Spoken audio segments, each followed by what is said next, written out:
right, good evening, or good morning, or good afternoon, or whenever it is that you are watching or listening to this podcast. The Freakcast, welcome. We're glad you joined in tonight with us. Tonight we are excited about our guest that we have here in a minute. I'll introduce him in a second, but that was our intro. Kids in a Day, Stay True. And so make sure you go and follow him on Instagram. Got some good stuff coming up. I always love the song, and I always tell people that we as a podcast, every story matters, right? And every story is important. And so we make sure that we bring emphasis to that. And there's a verse that I always love to talk about, and it's found in Revelations 12:11. And this verse talks about they overcame the enemy, the beast, by the power of the blood and the word of their story. Every story matters, and the story that you share is going to impact somebody along the way. I've got a great example of this that I have to share with you guys tonight, on this. I always say tonight because it is tonight. So I guess if you're listening to this later, then whatever. But I had put some videos up on TikTok at Stephen Carroll 77, if you want to follow. And so I'm trying to get some things there and share some things about, my wedding business and just the different things that we got going on, Fight Like a Freak, and just our story with multiple myeloma and family and just everything. So I was checking my TikTok this afternoon and I noticed I had a message. So I went to the message, and the message was from a lady I've never met before. And I need to I'd love to share the message with you guys. So I went on there, went to my inbox, and the lady's name is her last name is Carol.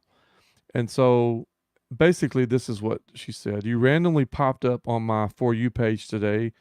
I don't know why I'm even messaging, but it made my day seeing your video. My dad's name is Stephen Carroll, spelled the exact same way, with a V, two R's, two L's.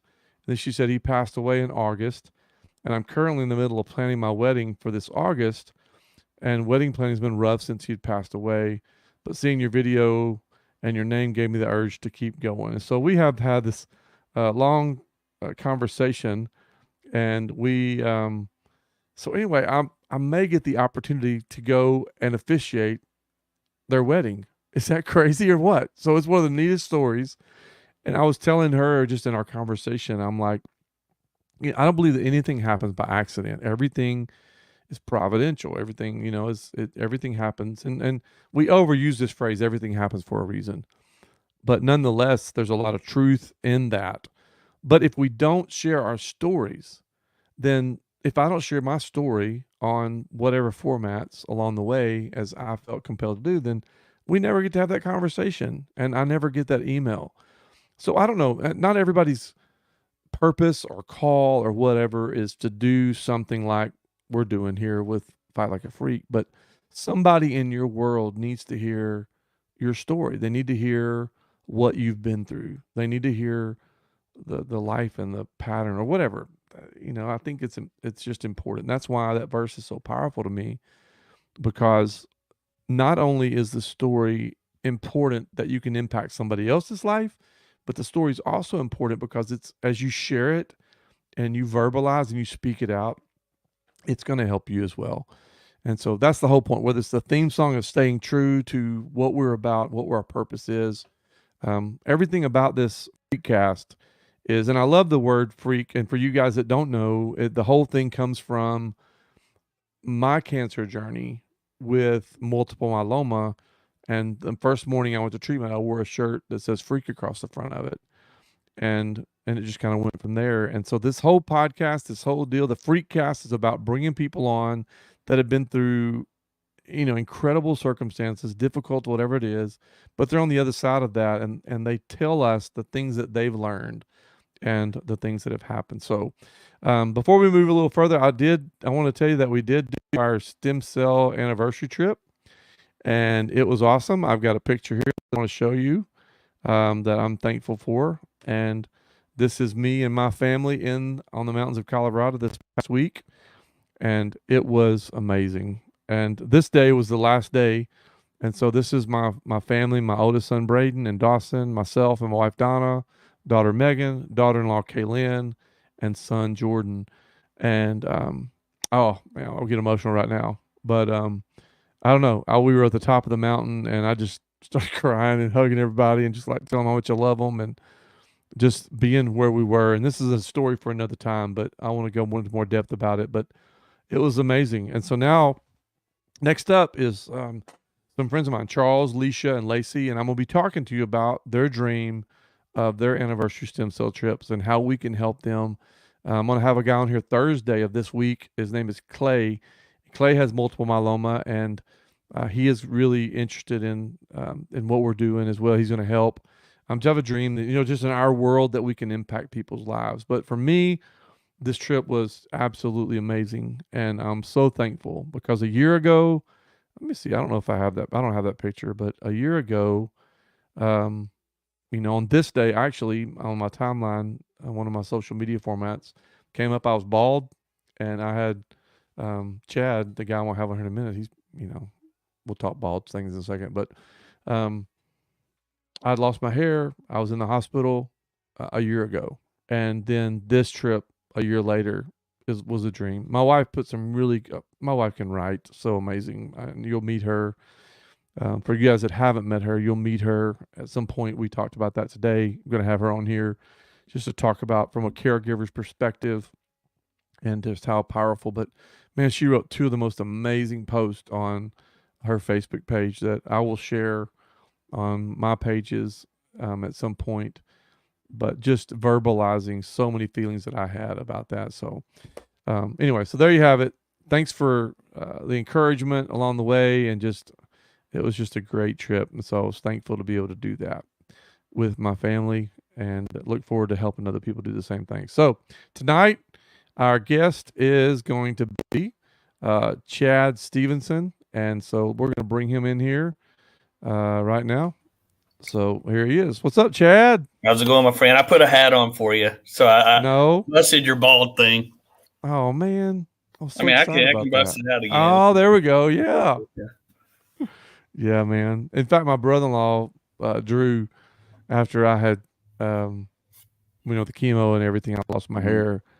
He was like, "Well, finally, you look decent. After all these years, you look good." So, Drew. So that was part of I it. tell people I haven't lost my hair; it just relocated. it moved. It moved to my back and my face. That's it. I haven't lost it. I know exactly where it is. Oh my gosh, that's hilarious. That's funny. I guess I don't think I've ever heard that before. You didn't lose your hair, just relocated. Just relocated. So Chad and I, man, we go way back. I mean, I'm talking like 30 years. Yeah, well, I was thinking about that. I turned 45 this summer, and so 30 years is about exactly right, because it was when I was about 15. Yeah. And so I'm going to warn people now. You and me are the same in that we're both emotional guys. So Yeah. I don't know how long this is going to take to get through, but and I didn't share this with you earlier, and I don't know that I ever have, but you came into I could say into my life at a really crucial time. Because those guys that you relate to as that crew of temple guys, I was not really a part of, because Dad pastored in Little Rock, and so my junior high days were really rough for me, as far as where I went to school in Little Rock and things I was going through at that time. And honestly, when I got out of junior high was really when Dad left pastoring and he went to the missions office. And at that time, and to be honest with you, my older brother was in college. Mom and Dad were gone every weekend, him speaking and preaching in different churches for the missions office. I had quit church. I was done with it. When it was left up to me to drive myself and go to church, I didn't go. But it took Cliff and Jeremy and those guys getting me to Temple and you that is the only reason I got back into it. That's awesome, man. Well, and for you guys that don't know, like, I was in student ministry for a long time. And at the time that Chad, I was probably 28, 29, somewhere in there. I don't know, but there was just a group of guys. It was a church in Little Rock, Arkansas called Temple Baptist.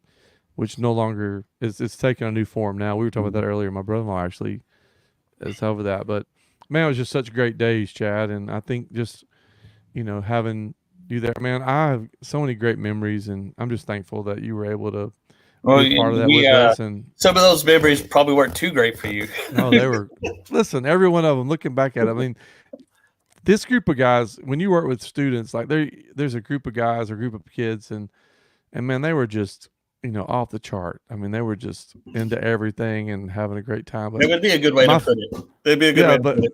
my favorite memory, I will never forget, we did, for whatever reason, I we previewed this musical. Like, anyway, we were doing this thing at Music Texas, and so we went there, and I will never forget. I think it was the Hokey Pokey? I don't know what it was, Yeah, it was but we hokey did pokey. something. Yeah. I Yeah. could So do the here hokey we pokey are. like no one else, for Here sure. we are. We're at this event with all these music directors, and I have no music background whatsoever. My wife did. Donna was amazing. And we had this guy named Cody and Jeremy and Mark and Grant, and Donna. We had a Chris. live band. Yeah. We did that musical with a live band. We rehearsed and practiced and everything, and I'll never forget. We got there, Was and that the Point of Grace musical? Wasn't it Point of yeah, Grace? yeah, was it? Yeah, it was. Yeah, yeah, it was. Anyway, so we're in front of all these choral directors. They start doing the hokey pokey, and Chad jumps out there on the stage. I wish I had a video of that. I wish we'd have had phones back then, man. How many memories would we have had? We would have had so many things. I've always told people, like, we added so much stress to Miss Donna's life because she had to always think, yeah, Steven's going to lose his job. There's no way. The way these guys are acting, there's no way he's going to stay. This is our last trip. Dude, that was so much fun, though, man. We had so much fun. That was great. Anyway, that's how we met, and just had such a great time. I mean, that was such a great group of people, and it's hard to believe, man. I'm 50, 55, and I was only, what, 10 years older than you. So I wasn't very much older than most of the people, but I was in my 20s, and I tell people, I was 20. I remember the first trip we ever took. I went to rent a van. I couldn't even rent the van because I wasn't old enough. I was 23 years old, and I'm got all these kids and that were taking on these trips. But those were just great days. So they were great days. And I mean, you talk about how, as far as impact, but I was so impacted by all of you guys. Just y'all's faith and encouragement and fun, and it was so good for me. I'll be honest with you, out of all of that time period of your life in high school, and even through college, I'm 45 years old, and really the people that I still connect with during that time period are people from that youth group. Zach and Leslie McCrotty. I don't know if you. So Zach works for me. Zach, I didn't know that. Yeah, Zach works for me right here, right now. We go to church together, him and his family. Really? His kid and my kid go to school together. Wow. Me and Jeremy see each other a lot now because his older daughter's big into volleyball, and my oldest plays for the same club team. So we see each other at practice a lot. And Misty and Bonnie, still see them. Me and Cliff message. Me and Corey and Cody message this week because my grandmother passed away same day that their dad passed away. Really? I didn't know that. So their dad passed away, and my grandmother passed away on the same day. So I've messaged with them. So yeah, out of that time period, the people from that youth group are who I probably stay in contact with more than people I went to school with or anything like that. That's pretty amazing. Yeah, it's just so those kind of bonds that you have. In fact, when we were in Colorado this past week, I mean, we're thinking about trips we took up there with, people from that era of our life as well, and just how much fun it was. And so, yeah, I talked to Cody and messaged Corey about their dad. He had multiple myeloma. No, I did. And that's the thing I didn't get into or ask what had taken place, but I didn't know that. Yeah, I hope to have him on here at some point as well, just talk about that journey because his dad was, such a cool guy. Oh, Don let us man hang out at his house a lot, at his trailer a lot. He was so when I was in and for you guys that are listening or watching, but doing church work, that's a whole nother podcast. I've got a whole series of podcasts I'd like to do about that. But we were at the time there was the pastor of the church was Brother Walters, Yeah. and so and I played softball on the Temple softball team and loved it, and so I was talking to Cody the other day. Cody's dad was the biggest proponent because the pastor was like, "Well, you don't need to be gone on a Sunday to play softball," and of course now looking back at it, I mean, my son played travel ball, and some of the neatest relationships we had, we built with people on trips, and we had great experiences together. And so, anyway, we can talk about that later because I'd have some people that would disagree with my view on how I see that Well, nowadays. both my girls are heavy in the sports. To be 9 and 12 years old, I couldn't have two kids more into sports than those two are. Yeah. And we'll get into Harper's story here in a little bit, but my 9-year-old Hadley's really good. She's in the middle of basketball right now. She plays third grade basketball, Stephen. They're on 10-foot goals. They're in a school league with some of the other local schools around here. They've played 7 ball games. They have outscored the other team 177-4.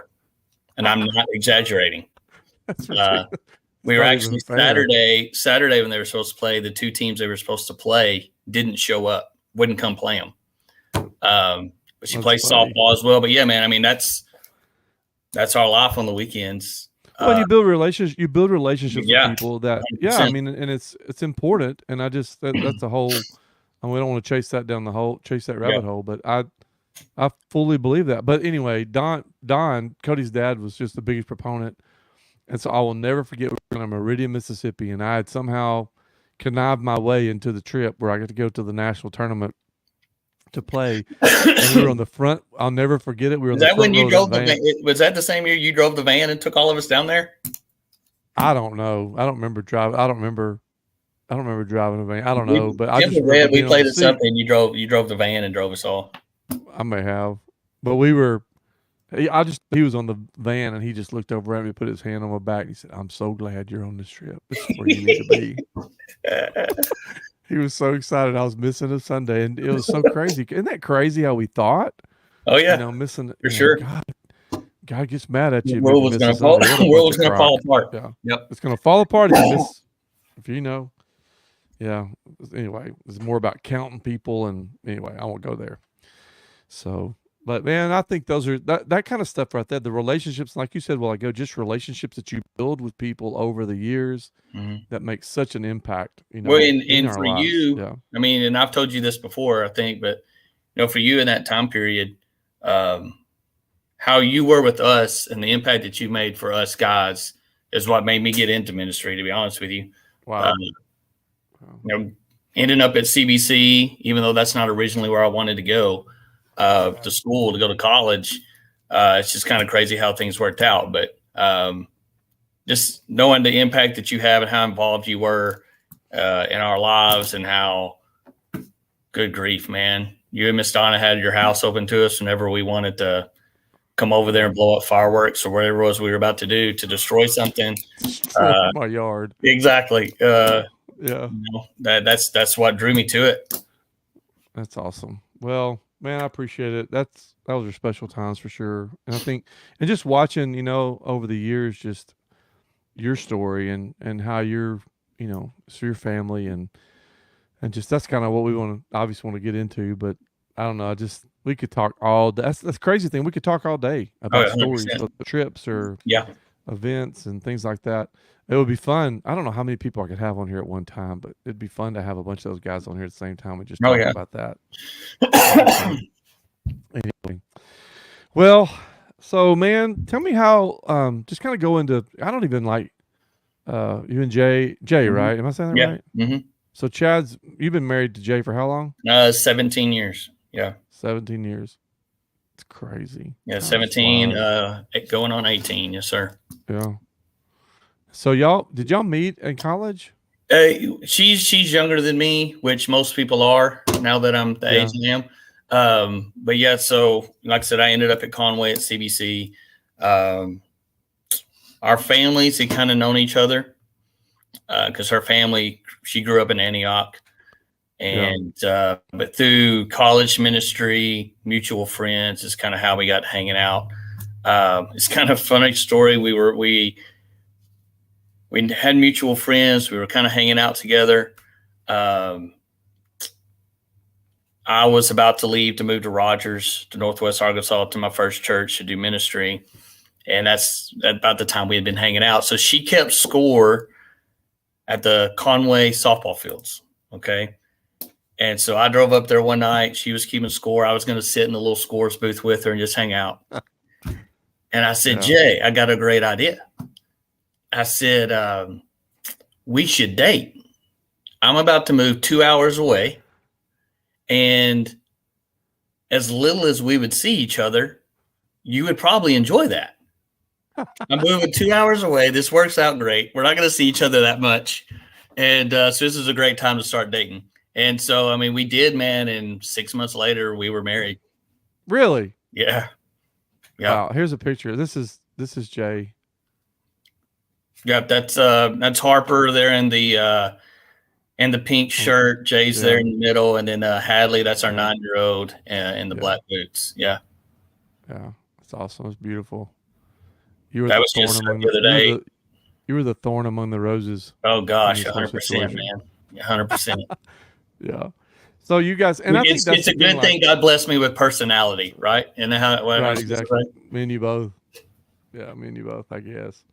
I think that's the thing. Like, and just thinking, when you start, I can't believe I didn't know that part of your story. So you guys, 6 months after that moment, y'all were married.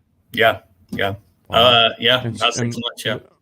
And moved to North, and she moved to North. He moved to Fayetteville. Yes, sir. Yes, sir. Yeah. Was that Calvary? I was at Temple Baptist Church in Rogers first. Okay, that's right. Okay. I was there for 2 years, and then I went to Calvary in Fayetteville. I was there for about 14 months.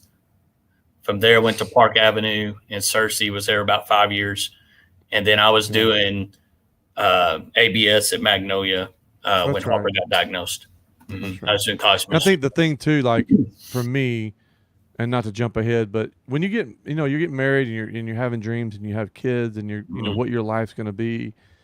I think, everybody knows that some type of adversity is going to come in your life. Right. You're going to have to face something, but having a kid, I just, your kids are everything, to you, and you want to protect them at all costs. And you want to be true to be the dad and mom and protector and that kind of stuff. But when it was like what you guys experienced, that's crazy, right? It's not, you don't dream, that's not something you can foresee. No, and it makes you, we were married for 5 years before we had Harper. Right. I love kids. So I was ready to have one as soon as we got married. Because again, I was already in my 30s. I was like, I don't want my kid, me taking them to kindergarten. They're like, who's your grandpa that's dropping me off at school? So, I was ready, but we were married for 5 years. We enjoyed being married for a while. But we had the typical problems that I think every newlywed couple has. We were paycheck to paycheck. I'll be honest with you, Stephen, we went through a time where we couldn't pay our bills. Listen, I understand, yeah. But that's right there with a lot of other families, right? So you're not facing problems that a lot of newlyweds and married couples have. But then you get that opportunity to where you feel like, okay, financially we can have a kid. Like, awesome. I remember where I was standing in our condo when she came in to tell me she was pregnant. I was shaving my head, actually. My head was covered in shaving cream. My face, and she came in the bathroom and showed me that she was pregnant. And I was like, hold up, give me a second. We're going to Walmart because we're taking 4 more of these. Like, we're going to be sure, right?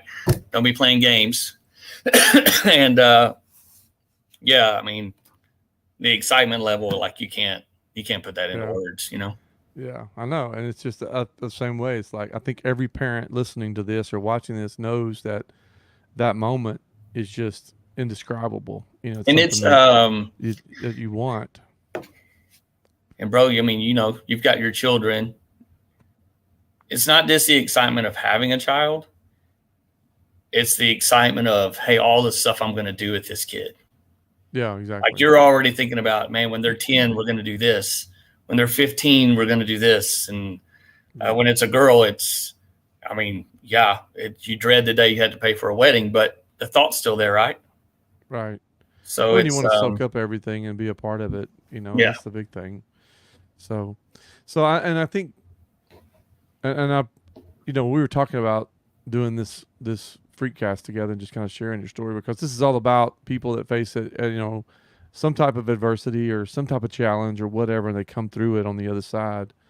But I mean, this is, and just kind of let people know, you sent these pictures to me. I'm gonna throw some up there as well ago. This is Jay and Harper right here. So this is, Yeah. and you kind of begin to kind of tell us, I guess, kind of start telling us Yeah. the So story about how this all kind of that's a played great out. place to start. We're actually at a restaurant in Magnolia downtown. Yeah. Harper, it would just be a few months after that picture that we would start showing symptoms of what we were about to face. That was that summer, and in the fall is when things kind of start happening. So she's just turned 2 years old in that picture. Right. Wow.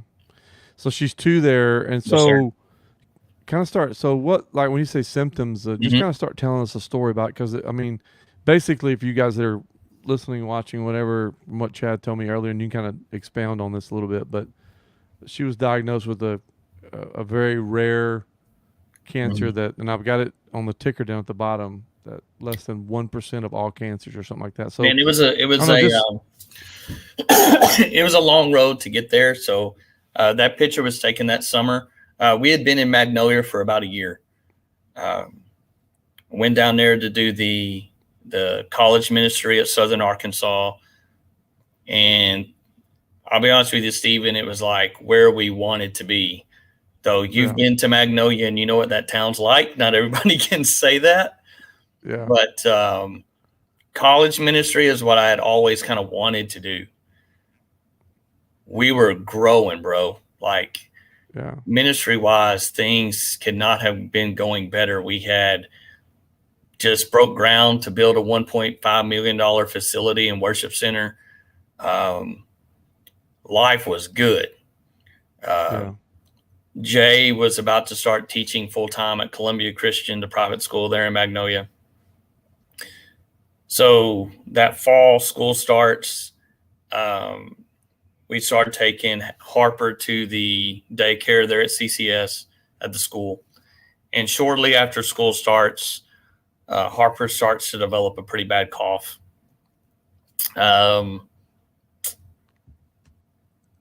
It was kind of, yeah, there's another picture. We're getting ready to go to an SAU football game. But she develops a really bad cough. So we took her to the doctor. The first go around, they told us she had dual ear infections. So they treat her for the ear infections with antibiotics. Things get better.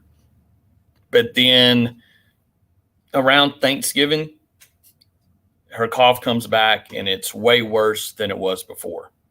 yeah, Now she never sleeps because if she's just constantly coughing, now she would have coughing attacks a lot like someone with asthma would have.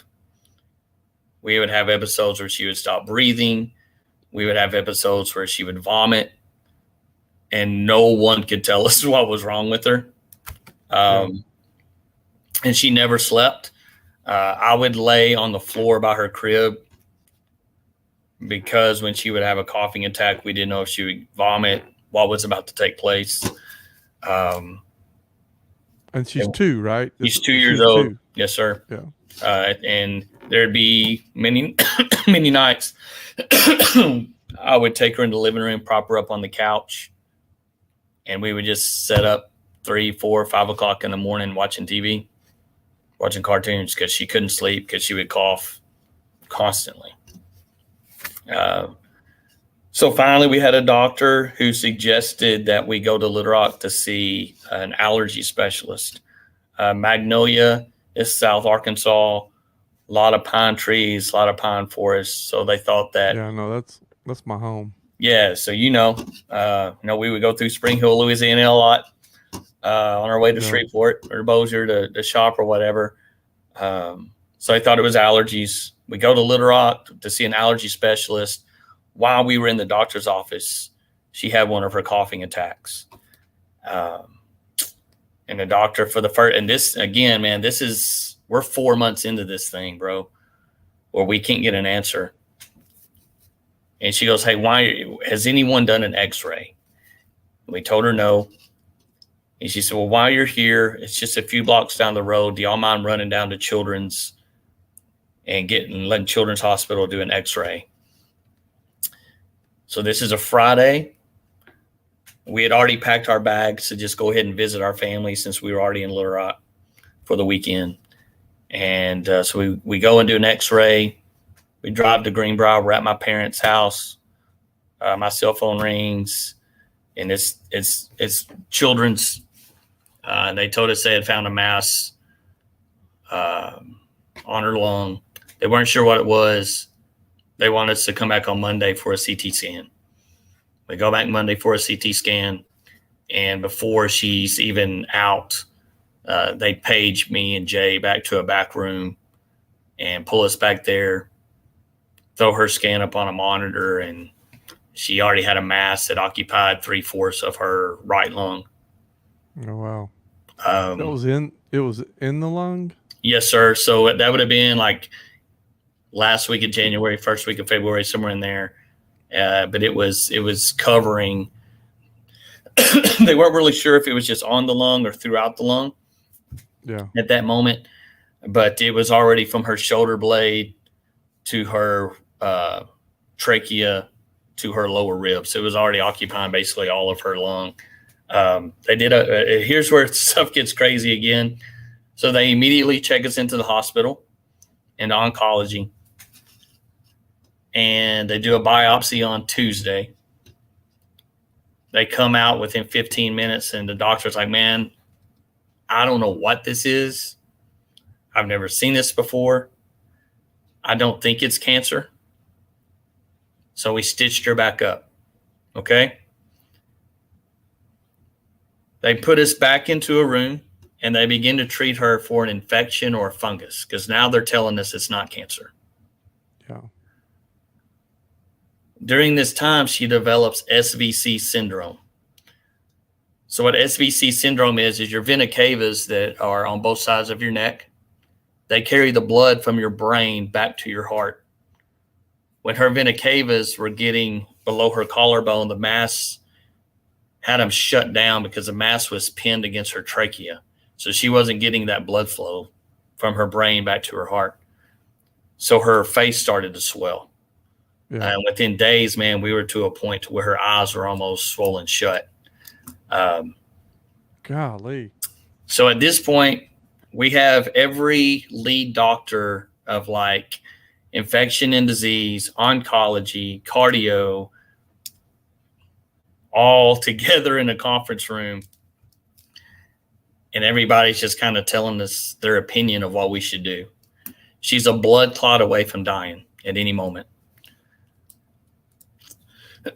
So the lady who is in charge of cardio,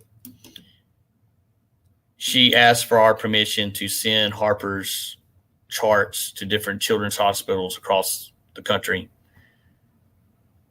We were trying to find a heart surgeon, even though she's got a tumor. The concern was we were a blood clot away from losing her. She was not getting fluid blood flow to her brain. We need surgery to happen possibly quickly. Yeah.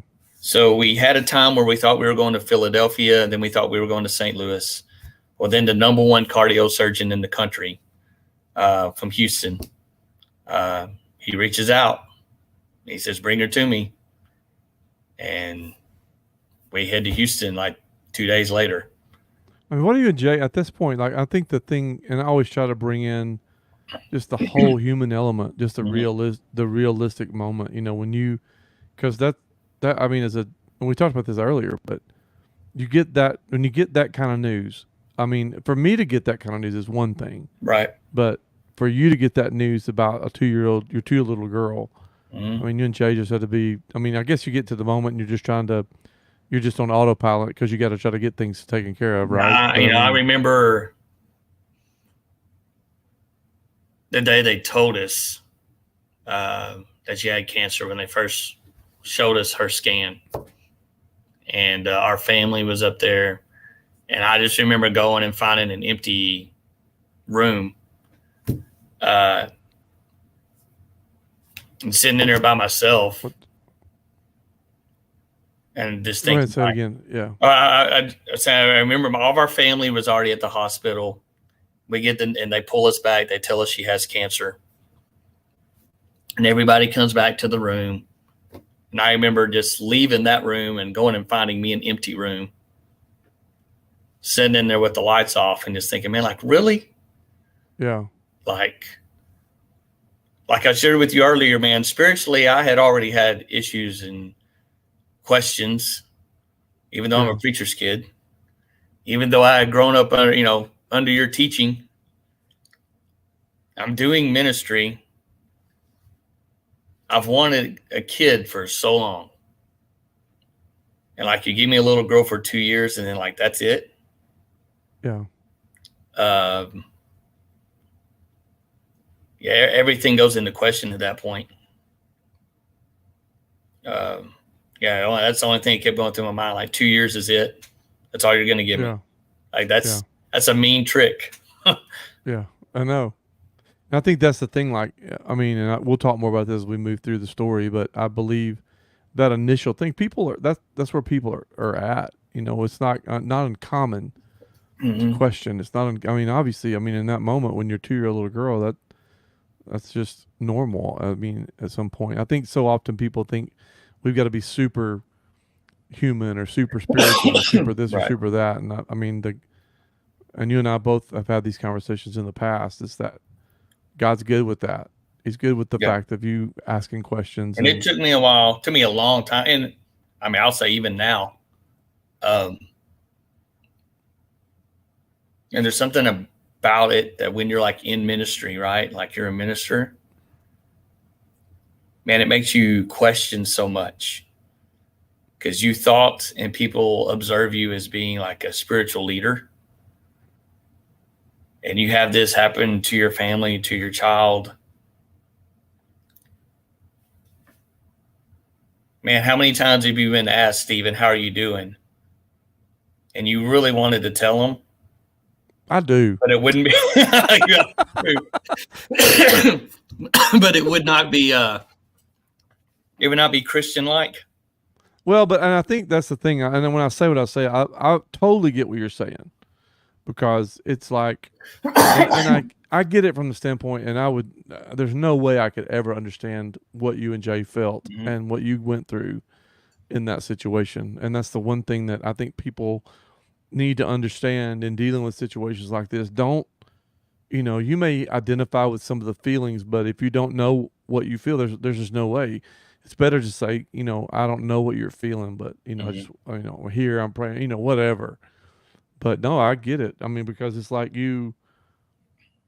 just I think that's the thing in the past few years for Don and I especially is just being able to step away from the rhetoric and the rhetorical things that we say too Mhm. often when people identify more with the vulnerability of being in that moment where we are mad, we're angry, we're Oh yeah. frustrated, and I said earlier, I alluded to this. My wife Donna put a post up on social media today with some pictures of just Mhm. just kind of. In fact, I think I I was reading downloaded it a those second pictures. ago when you mentioned it. Yeah, it's just this back and forth world of not. I mean, you just said it a while ago. It's like we're a blood clot away from losing a Mhm. child, and so it's just I don't know, like you said, it is good to just I think at times go look. I'm not good. Right. Or if people ask me how you do, I'm doing okay. What does that mean? We don't have to say, because I can be positive. I am positive. You're positive. I mean, we Mhm. can believe whatever, but in those moments like that, you have no idea what's going to happen. Right. And that I And, can't you imagine, know, Chad. like, I believe in God's sovereignty, right? 100%. But that doesn't mean that his sovereignty doesn't hurt. Yeah. Um, that doesn't mean that it doesn't come with its own issues because we're human. And it doesn't make Obviously, sense it to doesn't make us. sense. We don't see uh, the bigger picture of what all he's about to do with this. And I, I remember, and you know the guy, and I'm not going to say his name because he may not want us to, but a minister that we know that lost his wife to a car accident, Yeah. who had just had a baby. Him and the baby walk away. And I remember telling him, like, man, if there's one person that can deal with this, like, God chose you. Like, no one has their stuff together as well as you do. And man, did I have to eat my words, you know? No, I exactly. I'm glad you said that because because that's just being honest because I think sometimes we say things in the moment and then like you looking back on the moment you're like, Mm. I mean, you didn't want anybody saying that to you. No, I did You not. know? I was quite the You opposite. know? Like, pick somebody else. Yeah. Pick Yeah. somebody else. Yeah. Anyway, that's good, man. I think that's the thing, and I hope people that are listening realize, look, it's just it sucks, and Mhm. there's moments that are just like that, and I can't like, and I think even with and kind of getting back to your story, I guess, but you're sitting there and all of a sudden you don't know what to do, and then all of a sudden you get a phone call from a guy from Houston that says, Mhm. "Hey, bring her here," and you start seeing these, I call them just divine moments or Yeah. Yeah. that happen, And this is and when, so yeah, and really when we get to Houston is when things really start kind of just going opening up. crazy. Yeah. Yeah. Yeah. Well, yeah, go ahead and tell me about that. I didn't mean to Yeah. interrupt you, So but we, yeah, thanks for no, sharing all that. I think it's important. yeah. So we,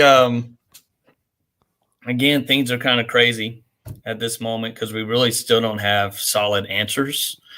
Yeah. So we get to Houston, we get checked into our room, and Dr. McKenzie comes in. Again, he's the number one heart surgeon in the country.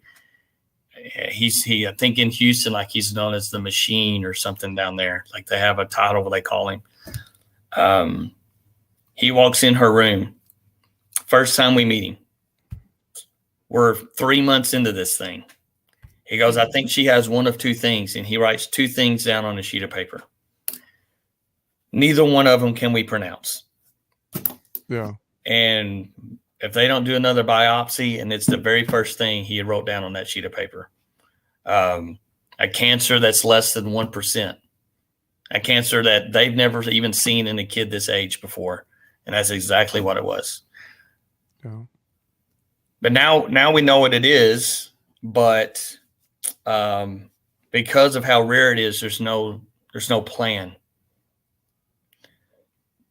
So then he comes You to said us. Go ahead.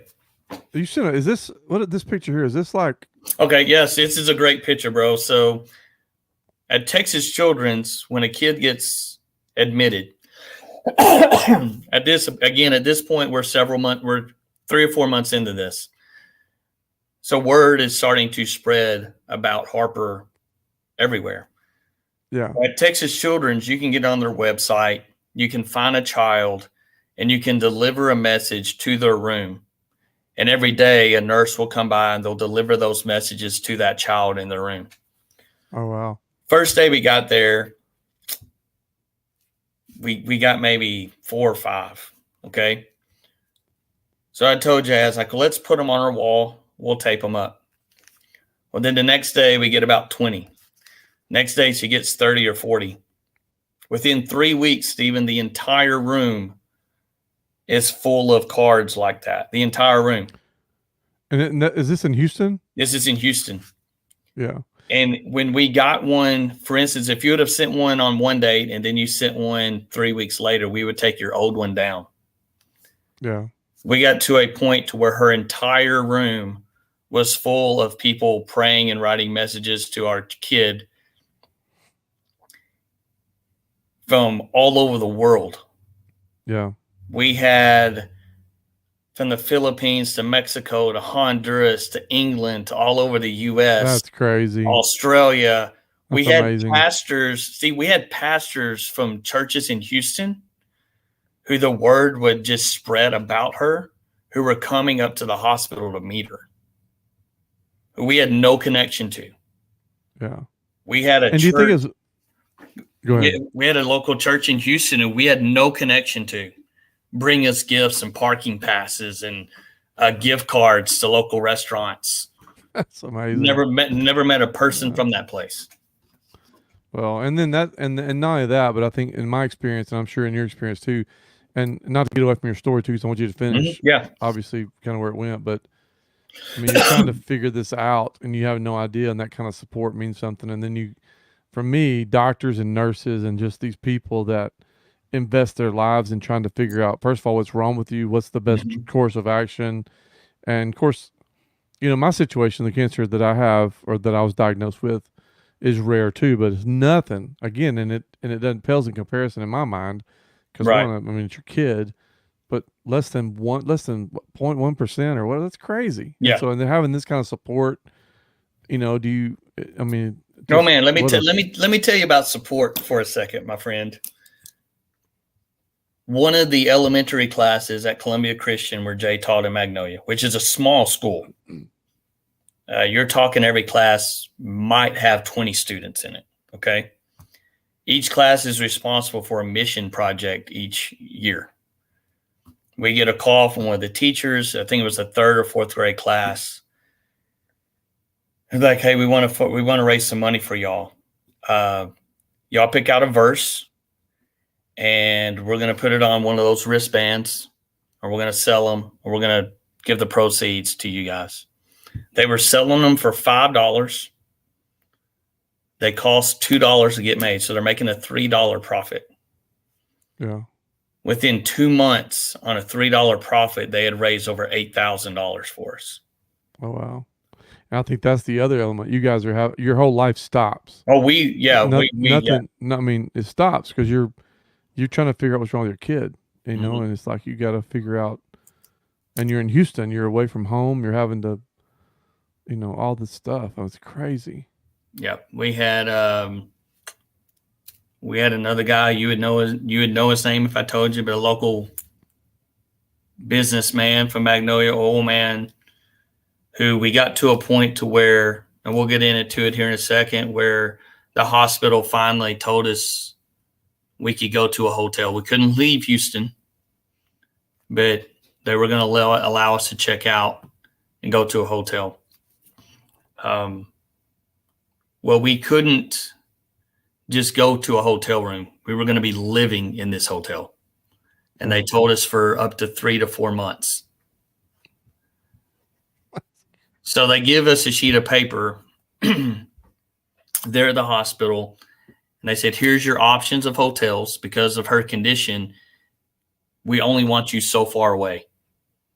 So I'll get up one Sunday morning and I'm walking the streets outside the hospital, visiting these hotels, sharing with them our situation, trying to see if someone had something that would accommodate us, like a suite that had a kitchen and a living room and a bedroom. I ended up at the Wyndham across the street. And I want to say the price they gave me was over $5,000.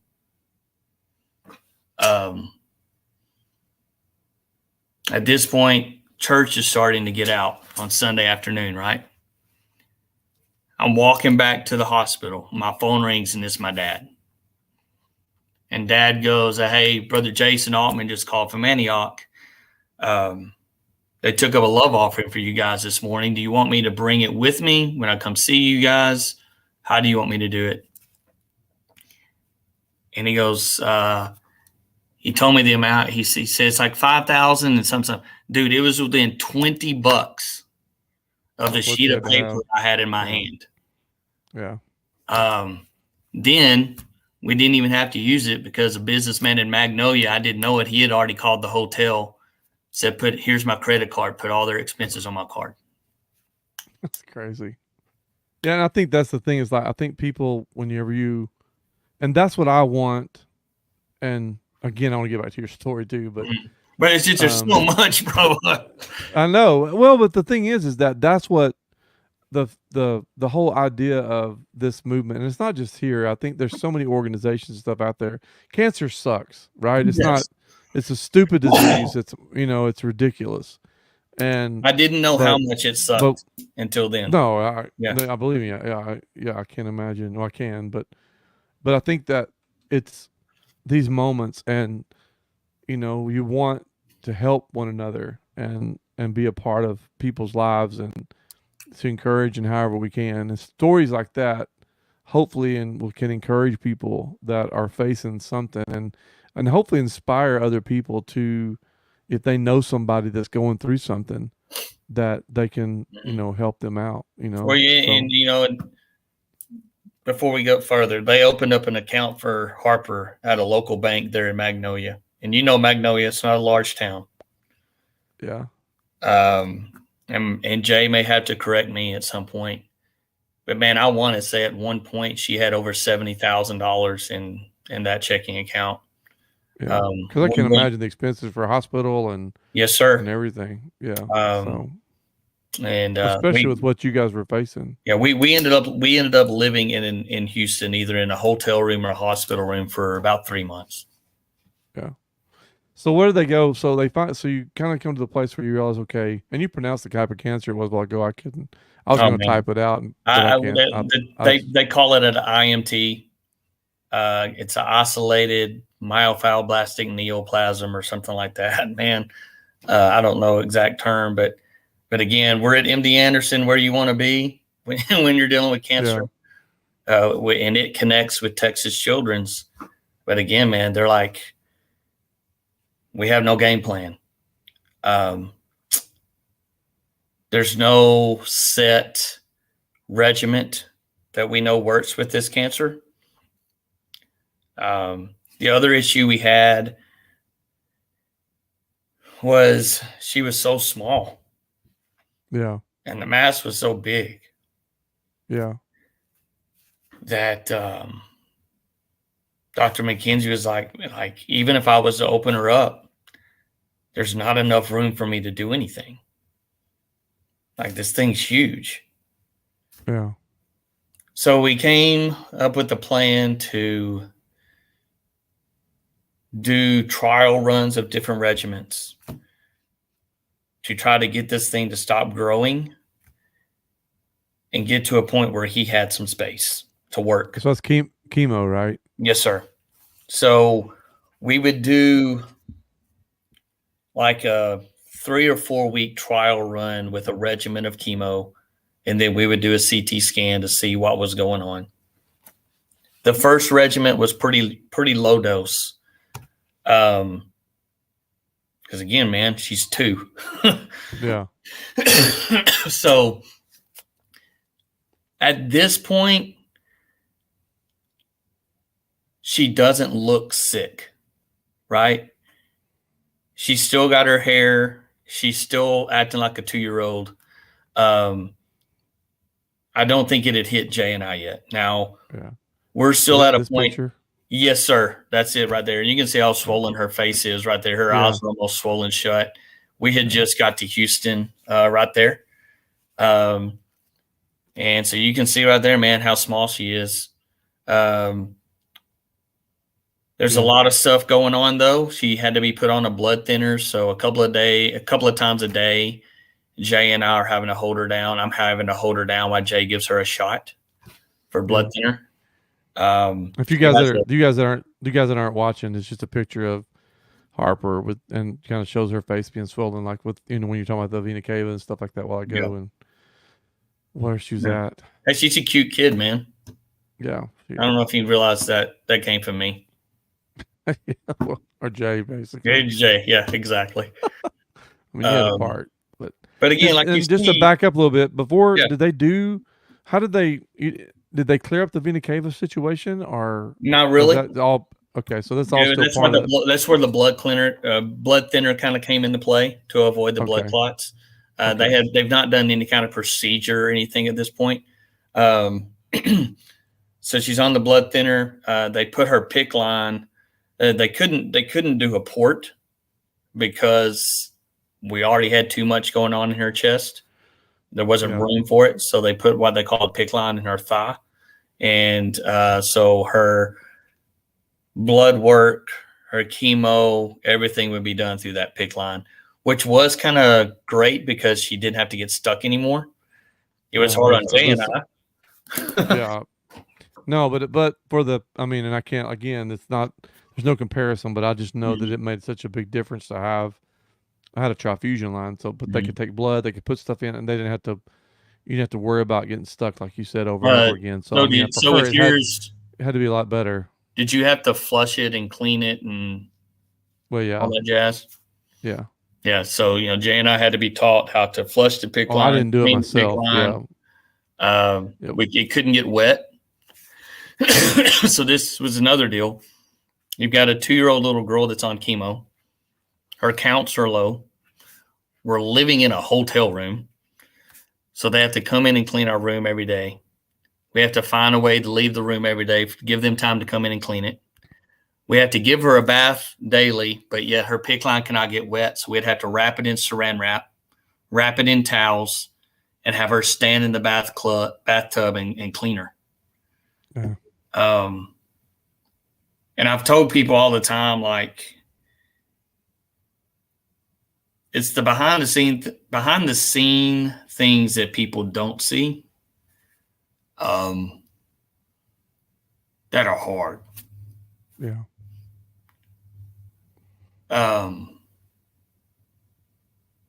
We found out we were pregnant with Hadley while we were in Houston with Harper sick. I didn't know that. Yeah, that was not our plan. um, Right. but it just added to it, man. Like, now we got the blessing of we're having a second child, but my wife's pregnant. Well, my wife being pregnant can't deal with her 2-year-old when she's having chemo. Yeah. So even the great things, man, made it sometimes hard to celebrate, Yeah. So she couldn't touch Mm-mm. Harper Right. because of the chemo, because of Her the chemo she was getting. diapers, Yeah. going to the bathroom, anything for, I think, 2 days after she had chemo, Jay couldn't touch her. Yeah. Oh, wow. Yeah, that does. And I think you're right. That's the thing that so many people don't know are those things, Mhm. that are going on, the days and the nights, and just the details that like that. I mean, I can't imagine. And for Jay just not being able to touch your little girl, that's got to be for and mom. So you're having to do all that during those days, right? yeah, and then you got, you feel for Jay. Now I've got a wife who's trying to have a good pregnancy, but she's got the stress level of that plus the stress level of a 2-year-old, 3-year-old little girl. It's Yeah. falling apart on us, bro. So the chemo did the chemo start working and help, So or kind of yeah, where did so it go from there? we did that first regiment. Things weren't really going as planned, so they strengthened the dose. I think I sent you a picture of her bald. Yeah, you did. Here it is right here. If you guys that are listening, it's just a picture of Harper with Yeah. no hair. So I Yeah. had just so this is around, man, I want to say Easter or Mother's Day, but we've been in Houston for months. So this is the first time that the doctors allowed Jay and Harper to come back to Magnolia for a couple of days. They've not Yeah. been back in Magnolia for about 2 months. Now, were you going back and forth some more, or I would run home really quick, do laundry, pay bills, turn around and drive back. It's about a 5-hour yeah, drive. Um, so we get to Magnolia, and I can't remember. I want to say it was Easter. I may be wrong, but we get home, and when the hair starts to come out, it's not a gradual deal. So, man, we're about to get to go to church, but Harper's hair is starting to fall out. So we kind of played it. I said, Harper, how about we do this? How about you go get the clippers? you shave daddy's head, which I was already bald. It's like, you shave my head and I'll shave yours, and your head will Right. just look like daddy's head. Yeah. So she went and got him, and we went in the bathroom, and with them not on, she would act like she was cutting mine, and then I would turn them on and cut hers. Yeah. And that was the result. Yeah. So, so to kind of move along, man, because I know we're crunching for time here. We end up doing chemo for, I think, 8 months, 9 months. The mass at this point has not been active. It's not growing. It's basically stayed the same size, but Yeah. she's growing. So she's starting to make some space for us. And so right at about Christmas, a year later, the doctors decide that we're going to stop doing chemo. We're going to pull off chemo. We're going to do scans every 3 months. We're just going to monitor this thing and see what happens. So we don't do chemo for about a year. We're going every 3 months and doing CT scans. Everything's great. Her hair's grown back, man. We've been on our Make-A-Wish trip. We've been to Disney World. There's our Make-A-Wish trip. That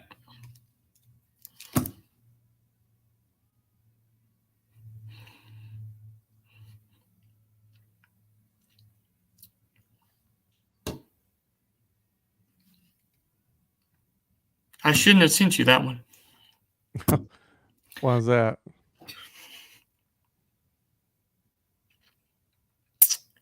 That's at Disney. Yeah, that's at Disney. That's on our Yeah. Make-A-Wish trip.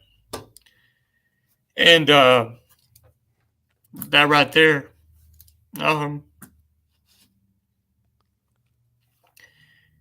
me and Jay both kind of lose it when that moment happened. So she's meeting Aurora right there. Yeah. And man, that's the first time we had seen her smile.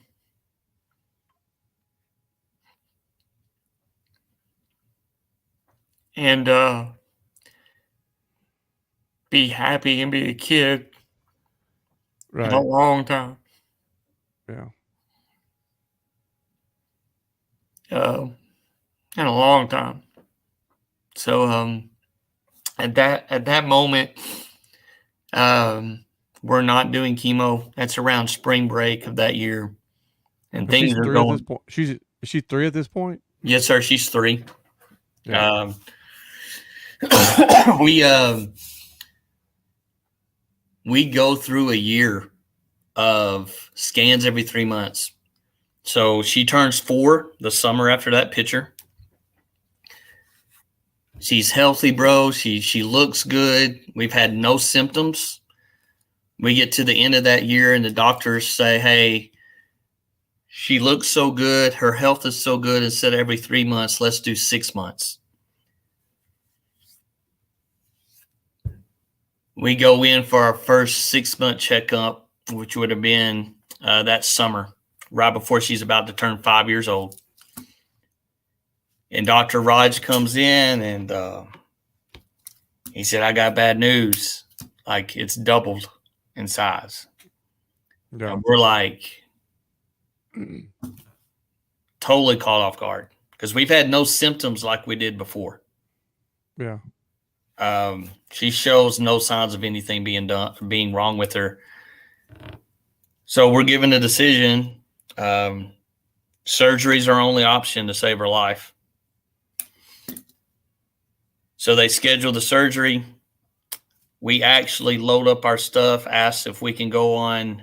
I'm going to be honest with you, Stephen. I don't know what Jay's intention was, but we went to the beach for a week. And I'm thinking this is my last trip with my kid. Right. They scheduled the surgery shortly after her 5th birthday. And I hate to be graphic, but it's the best way to explain it. The plan for the surgery is they're going to go in or right under her neck, go all the way down the middle, and then make an incision under her right ribs and basically pull her ribs out. All the biopsies had shown that the mass was really hard and sticky on the outside. And it was so large that they thought it was stuck. Excuse me. I thought it was stuck to her chest cavity. Yeah. So they thought they were going to have to scrape the mass off of her chest cavity. Dr. McKenzie thought that the best case scenario, they were going to be able to get 60 or 70% of it. They were going to stitch her back up, let her heal, and then we were going to start chemo again. Yeah. They had told Jay and I to plan on being there for at least a month. The day of the surgery comes. It's a Friday. They start early that morning. He comes in, again, shares the plan with us. They take her back for surgery, and they give Jay and I a beeper like you would get at a restaurant. And the nurse sends us to the waiting room. And she said, I'll be back every hour or so to give you an update on how the surgery's going. So we're sitting in the waiting room, and there's some glass doors in front of us. And man, we're probably not 30 minutes into this thing, and our beeper goes off, and we see the nurse walk by, the doctors walk by, and all the surgeons walk by. And I'm like, this isn't good.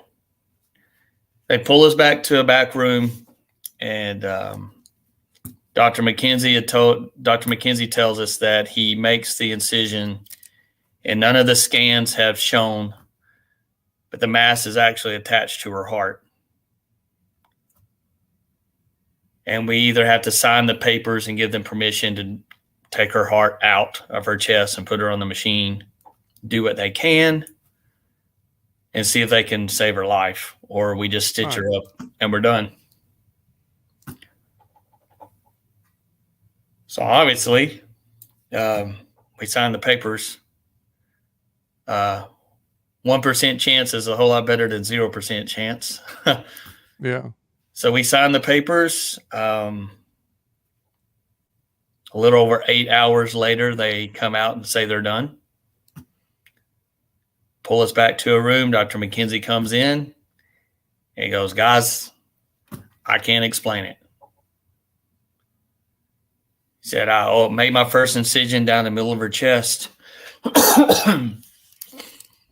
The mass had not broke through the wall that basically your heart sits in a sack. Yeah. And the mass had stopped there. It had not gone any further. So they thought it had attached to the heart, but it just stopped on the outside. It stopped on the outside. Yes, sir. And he was able to clean it off, cut it off. He removed 1 inch of her trachea where the mass had wrapped around her trachea. And then when he got to her lung, and again, up to this point, everything had shown that the mass was stuck to her chest cavity. He said, I detached her right lung. I went to take her lung out, and he said the entire mass just came out with it. And he got every bit of it, and never even made the incision under her ribs. Wow. Never had to be made.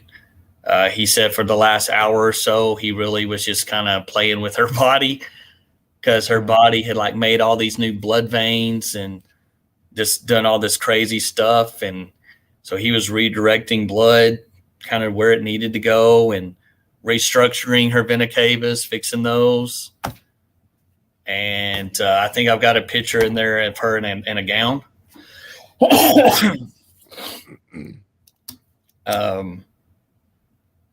That surgery was on a Friday. By Sunday, she was up walking around. Monday, they put her in her own room, and where we were told we were going to plan to be there for well over a month. We went home in 10 days. She started kindergarten about the time that they originally told us we would go home. She was Yeah, in kindergarten, that's crazy, and Chad. then that would have been August. By the next spring, she was playing softball. I think I have that picture too. Hang on one second. This one here. Yep. Yeah. I mean, that's So that's this two is days she's after her. That's 2 days after her heart was sitting on a table. that's crazy. So basically, and I think this is what we'll get to here in a second. Hmm. It's like the unexplainable, the things that you Right. don't understand, the things that you can't explain. It's like at this point, she's at this point. She's so this is 2 days after surgery. She's Yeah, sitting that's here two like days this. after surgery, bro. Yeah. She has a scar going all the way down her chest out there that you can't see. But Yeah, I mean, 2 days before that, her heart was out of her body laying on a table. yeah. And yeah. And so she goes back, and just so everybody kind of, if you're Mhm. listening, I mean, this is a picture of Harper just in her gown at the hospital and everything after surgery. So that means that everything that needed to happen right for Harper to be well happened basically. Yes, So sir. they took out her. So she basically lost. She doesn't have that lung. No, That's the sir. only She thing, lost right? she lost all of her right lung, about an inch of her trachea, and some of the back part of her heart. And then your left bronchus is located in the lower part of your left lung. He Yeah, actually, Dr. McKenzie closed it off, raised it to the top part of her lung to give her more airflow. yeah. And like I said, man, she was playing softball by that spring and has played softball ever since. She I plays don't know. I volleyball. got a picture. I don't Yeah. know when this was, but So this is that was this fall. In okay. Arkansas, they have a Hitting for Cancer tournament. Yeah, So here locally, um, some of the local umpires and people that put on that tournament have kind of always recognized her. We had one season where the team all wore cancer awareness jerseys, and then they had her own made. They basically said cancer survivor on it. Um, she's 12 years old, 5'3", runs like a deer. She yeah, does some training with a girl here in Greenbrier that Autumn played softball for the Razorbacks for the University of Arkansas. Harper yeah, does her softball training and stuff with Autumn, but Autumn also does a program with that speed and agility. A year ago, to give you an idea, a year ago when Harper started the 8-week program, she was running 12. I think she was running 12.25 miles per hour on the treadmill. 8 weeks later, she was running over 14 with one lung. and I think the big thing is yeah, with one lung, and so she's how old now? She's 12. She'll be 13 this summer. Okay, And all right. we So it's did been after surgery. Yeah, yeah. After surgery, we did scans every 3 months. Then we did it for 6 months. 2 years ago, 5 years out from surgery, went to Houston for a scan. She was clean. Dr. Raj came in and said, "We're done." And we're all in the room in the little clinic. He comes in, he goes, "We're done." And we're like, "All right, well, when do you want us to make our next appointment?" And he's like, "No, we're done. I don't need to Wow, see her anymore." So we're 2 years out from that. She's yeah, been on no medication, no inhaler, nothing. She's just a normal kid. yeah, with one lung. One lung. Yep. So there was no there, and I think just to kind of, so there was no extra chemo, there was no extra No, sir. anything like that after. It was just do the Since surgery, the got rid of the surgery at tumor. 5 years old, no chemo, no medication, Yeah. nothing.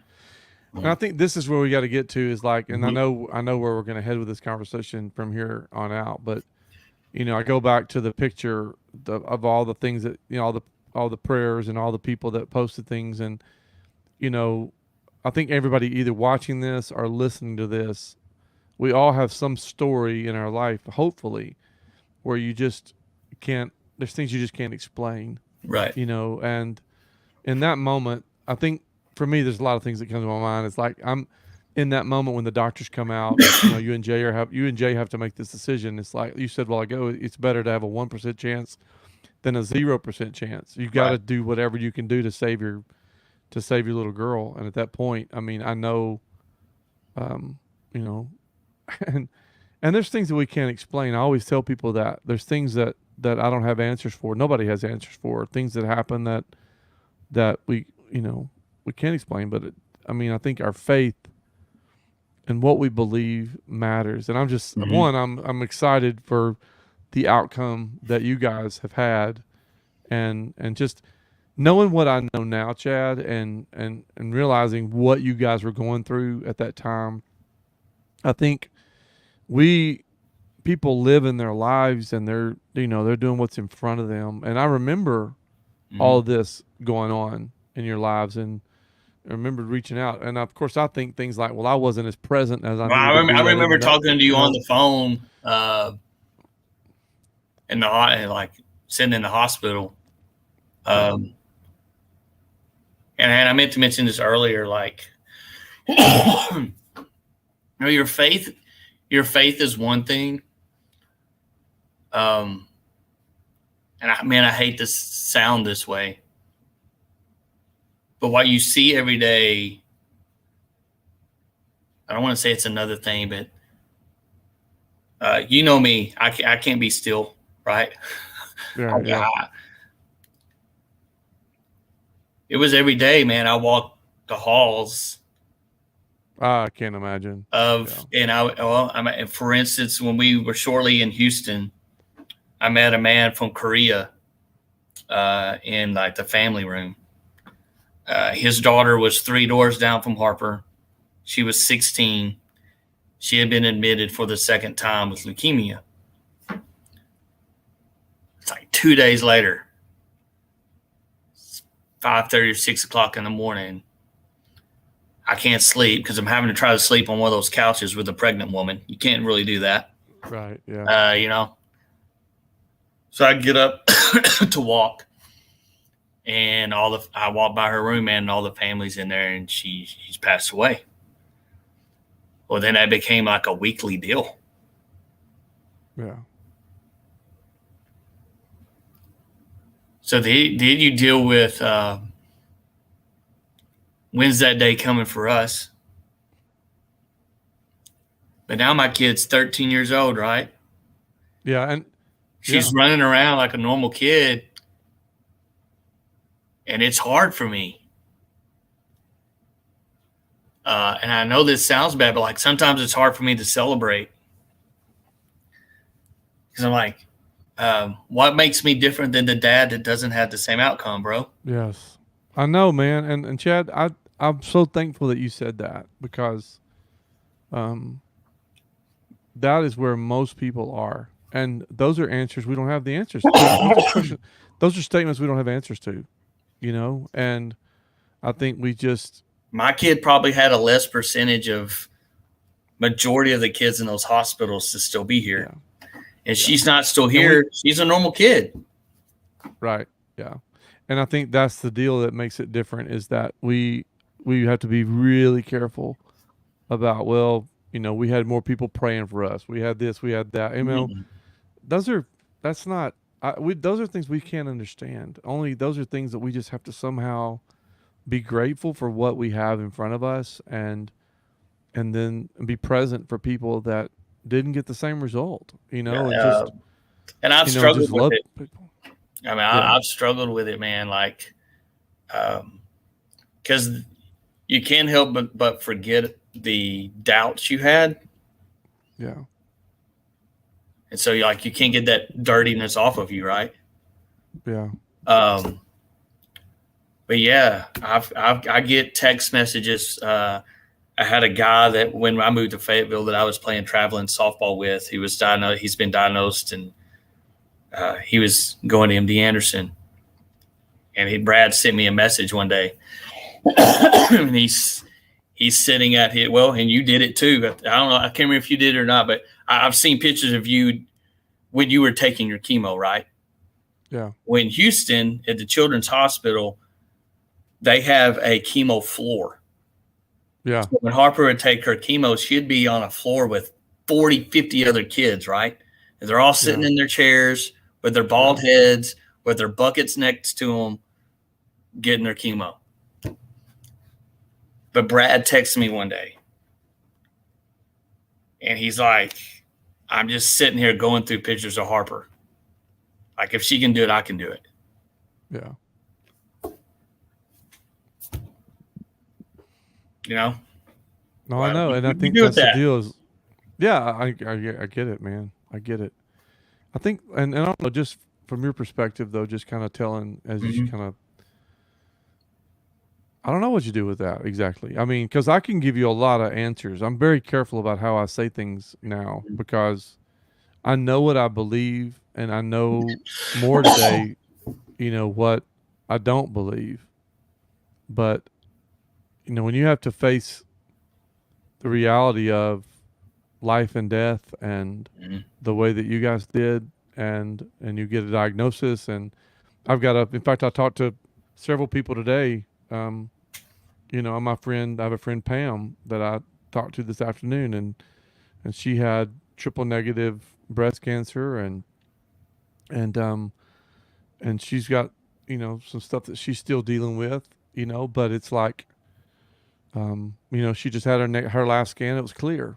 Right. And and then I talked to this evening, tomorrow, a lady from Arkansas whose child has osteosarcoma, and they got scans tomorrow Mm-hmm. that that they got to take, and her last scans were clear, and anticipating they'll be clear again. But I don't know. I think I really, really appreciate, and I hope that everybody listening or watching can appreciate the statement that you just made, because while you're on that floor there, you're watching children pass away, which is, I mean, just ridiculous. No, it's It's every day. It awful. was every day. Yeah. Every day. And here you are, and you're going to a softball game. I mean, Mm-hmm. and this, and you get to live this moment, right? It's like, and for you guys that are listening, I'm showing a picture of Chad and Yeah, Harper now. that was a couple of days ago. Little sister had a birthday party. Um, and so me and Harper had an opportunity to just have like a father daughter date. Yeah. Um, and so, that's what we're doing there. Like you said, we're last night I was at volleyball practice. Tomorrow night I'll be at volleyball practice. Yeah. What would you She's say to in. people that are wrestling with that, though? You know what I'm saying? Like, how would you explain where you are, kind of grasping that whole, I don't know, that question, I Um, guess. yeah, it's like I said earlier, man. It comes. God, man, I hate to sound so petty, but even in the miracle that she is, and that's the deal, bro. Like, she should not be here. Like, Yeah. she should not be here, more or less being a normal kid. You, I struggle with empathy for people. And I say that in a way of, there are so many adults that need to grow up. And that, yes, life is hard, life is difficult, and life comes with the challenges. And trust me, I know them and I struggle with them.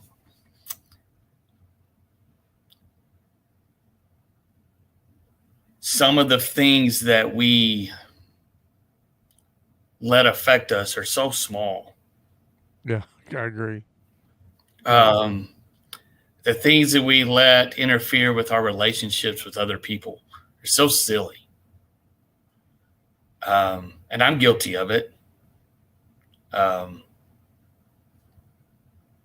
and we so miss the big picture of things. Of, I have done this, what I'm doing with you, multiple times with different people. spoken at different churches and shared Harper's story many times. I have no idea how many people her story has affected. I've almost come to the point where like my struggle with it, man, that's just my struggle with it because she's had such a positive effect on so many people's lives.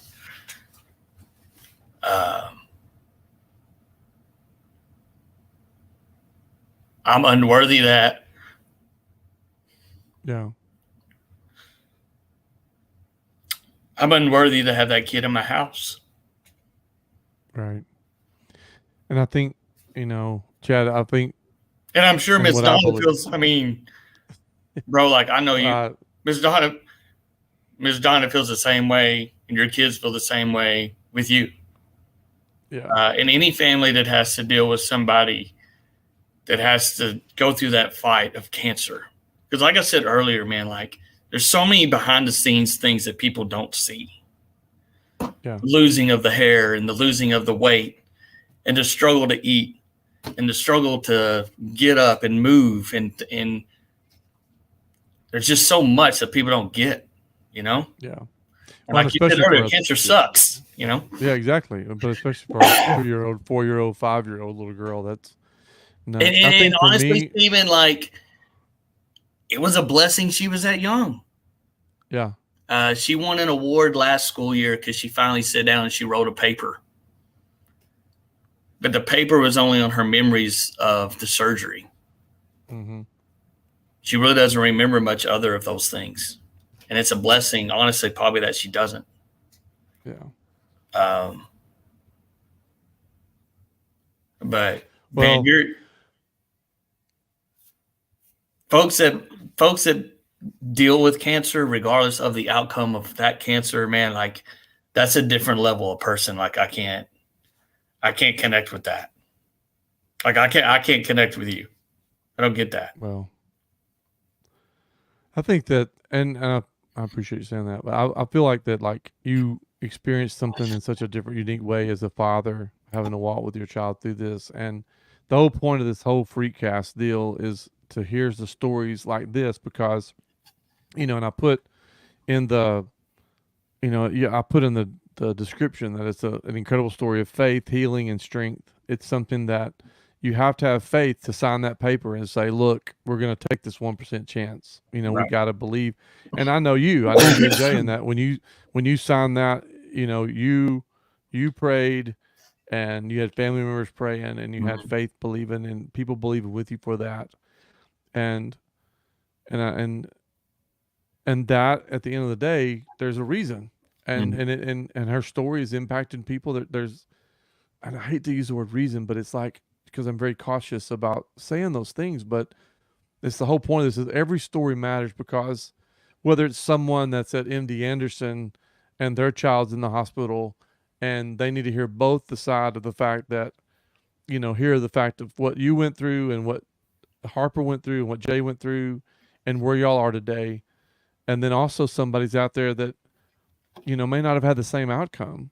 Well, And, yeah, yeah. but they need to know that wrestling with all that and to know that there is a for me there is a God and that he is present with me and that I had to look in the mirror on July the 27th and of 2022 just like you guys had to wrestle with the fact of what's beyond this life, Mhm. what's beyond all this. And I can't imagine, and I'm very cautious to say that what you and Jay experienced to have to look at that situation, like you said earlier, with a little girl. Well, like And you mentioned signing the papers um, that day at surgery when they told us it was on her heart. I don't know what was going through Jay's mind, but like you said, there was a part of me that like, okay, any chance we have, we're taking it yeah, to save her. But the other part of my mind was I didn't even get the chance to say bye to her. right. Like the papers that we're about to sign, we're signing them because her life is at risk. You sign those papers because you're giving permission to the surgeon or to the hospital that they're not liable for what possibly the outcome may be, right? That's the reality of the papers you're signing. Yeah. There's a good chance with what they're about to do, I don't see her alive again. I didn't get a chance to say bye to her. I didn't get a chance to tell her anything. Right. And even if I would have, bro, she was 5. Right. Right? But when you walk and you spend as much time in a children's hospital as I did, you see it on every dad's face that you walk by. You see it on every mama's face that you walk by. And you're like, how are they dealing with it? Not everybody I walk by is God Jesus. Yeah. Not everybody that I walk by has got any kind of faith, maybe in anything. Man, it just makes your mind go to so many places, and you have no answer for them. You know? Yeah. No, I do. How do we just kind of, and then I think closing this out, just kind of going from the fact of what you just said, hope for me is the one thing I know. A year ago, with a stem cell transplant, I think you get into a pattern in your mind where you're just moving into the next moment. And everybody that I've talked to, whether it's, I could name all these names of people, that Rick or Clay or Lacey or Leisha or, you guys and, um, Lindsay, all these names, of people, Sydney, but everybody that I've talked to that I have a relationship with, as far as, going into that, they do have faith, for the most part, and they have hope, but you just get up and you just kind of walk into the next day, Mm-hmm. and then you get up and walk into the next day. And I think what you said earlier, it's like we there's so many things in my life that I do want to resolve and I want to handle that I didn't handle right, looking back over the past 50 something years of mistakes and choices and Mm-hmm. decisions or whatever. But today I'm just thankful to be alive, and I'm Yeah. thankful to be on a pattern. And even though I have to go every month, and next Wednesday I'll go and do blood work again, and I'll wait a few days to get the results back to see, and believing that it's going to be zero, but I'm not guaranteed that. Mm-hmm.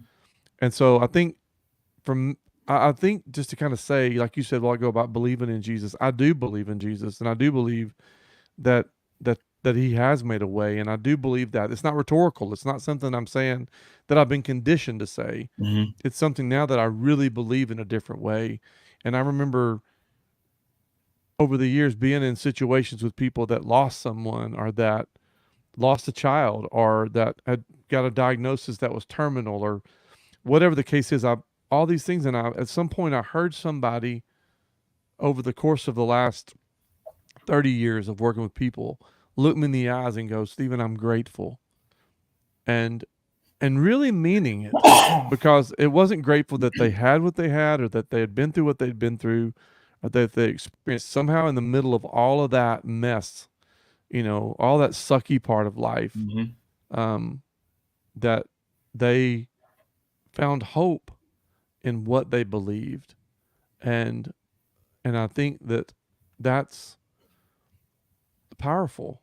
And that means that whatever the outcome was, somehow, some way, they still struggled. They still hurt. They still were confused. They still had questions. They still were angry. They still were frustrated. They still had all those feelings, just like you did, and just like I have, and just like anybody else has. But then it goes back to that I believe that we all have a story. Yeah. and that story matters. And there's an old hymn that we used to sing growing up. I love to tell the story Hmm.